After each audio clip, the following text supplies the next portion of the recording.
Hello everyone, আমার নতুন ব্লগে সবাইকে ওয়েলকাম করছি। আজ বৃহস্পতিবার, স্কুল শেষ করে খুলনা যাওয়ার উদ্দেশ্যে রওনা হয়েছি। আজ আবহাওয়া ভালো না থাকার কারণে গাড়ি ঘোড়া খুব একটা ছিল না। প্রায় আধ ঘন্টা দাঁড়িয়ে থাকার পর একটা ভ্যান পেয়েছি। তারপরে যাই হোক, ভ্যানে উঠে কিছু সময় ভিডিও করলাম।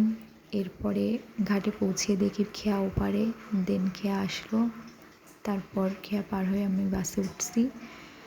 বাসে কিছু দূর যাওয়ার পরে দেখি যে আকাশে ঘন কালো মেঘ হয়ে বৃষ্টি আসার একটা মুহূর্ত, এবং বৃষ্টি এসেও ছিল। অনেক কালো মেঘ হলেও আমি পরিবেশটা এনজয় করেছি। এরপর পৌঁছে গেলাম খুলনাতে। এই তো বাসায় চলে এসেছি। আসার পরে আবার আমি এবং আমার হাজব্যান্ড বেরিয়েছিলাম, একটু চটপটি খেলাম, তারপরে পান মামার দোকান থেকে একটু পান খেলাম। এরপর বাসায় এসে ভাত চাপালাম।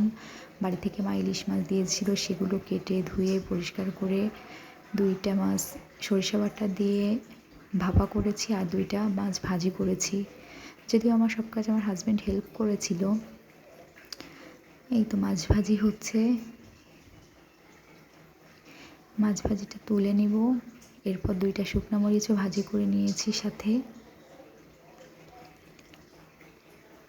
আমার মাছ ভাজি এবং মাছ ভাপা দুটাই রেডি। গুড নাইট সবাইকে।